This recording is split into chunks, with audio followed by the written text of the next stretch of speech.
All right, Jason, let's begin here with the upset of the day, and that is Arkansas stunning St. John's.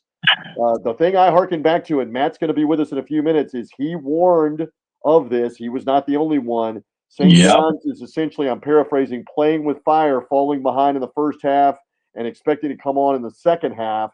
And it burned them today as Arkansas built the lead in the first half and really outplayed them down the stretch of the season, of the game. Your thoughts on the Arkansas upset of the Big East top team in Providence this afternoon? And the other part of this equation we've talked about with St. John's for several weeks, their inability to make three-point shots. They made a bunch in round one when it didn't really matter, but when it was nut crunching time today, they couldn't throw it in the ocean. And then you have the controversy in the last 7-8 minutes. The player of the year in the Big East, R.J. Luis, sitting on the pine. Pitino doesn't even look at him on the bench, making substitutions, doesn't play another minute the rest of the way. Yeah, our colleague Adam Zagoria was covering it right there for NJ.com in Providence. He reported after the game, and the press conference is out there as well on video where you can watch it, that Pitino basically dodged a couple of pointed questions about why did you not put him back in. He was not injured. He went to the bench earlier in the game. It was believed, they were talking about this on the game broadcast, Jason, that he wasn't playing defense well enough. He had missed a lot of shots in the game. This guy averages 21 a game. He's the leading scorer not only on St. John's team, he's the leading scorer in the Big East. And in the final 4.5 minutes of a close game, a 5-point game, he never saw the floor. It was mystifying. I don't know if he angered Pitino when he came out of the game, but to your own detriment, what are you doing there when you need his scoring at the end of the game? You're seriously telling everybody a team that has trouble scoring doesn't need its best scorer? Doesn't make sense. Doesn't make sense, Jason. One more point. I'm with you. He was what, 3 for 17 when he left the game.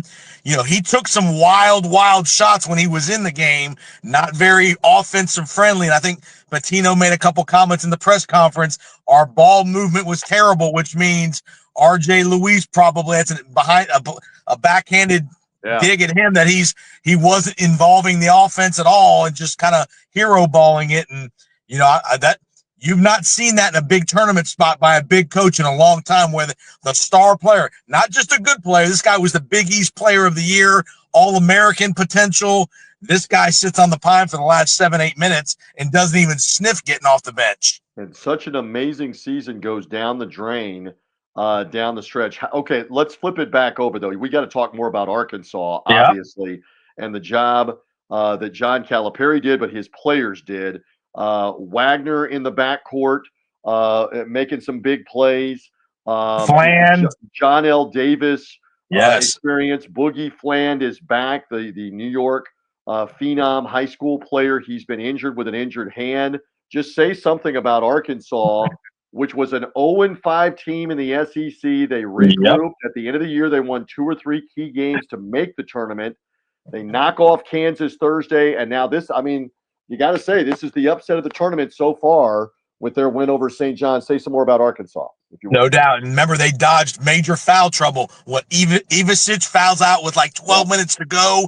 Adu had 4 fouls forever, and they never gave the ball to Ejiofor down in the low post to pressure Adu, which was another coaching issue with Pitino in that offense. But yes, who was the lefty for Arkansas? Is that Robinson or Copeland? Richmond. Billy Richmond was the left-handed player that made the 2 key shots. Yes, he had a nice day. He had 16, 18 points, something like that. I think he was in mid double figures. Yep. He had some big shots, and give Arkansas credit. They were they're only playing 7 guys. So it's not like they're 9-10 deep. They're playing 7 guys. They were in foul trouble. Give Calipari credit. They banged on the boards. That was a very physical game.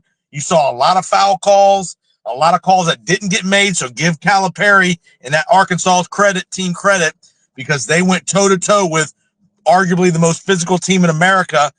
And do you think the people in Fayetteville are happy they signed John Calipari? Lord,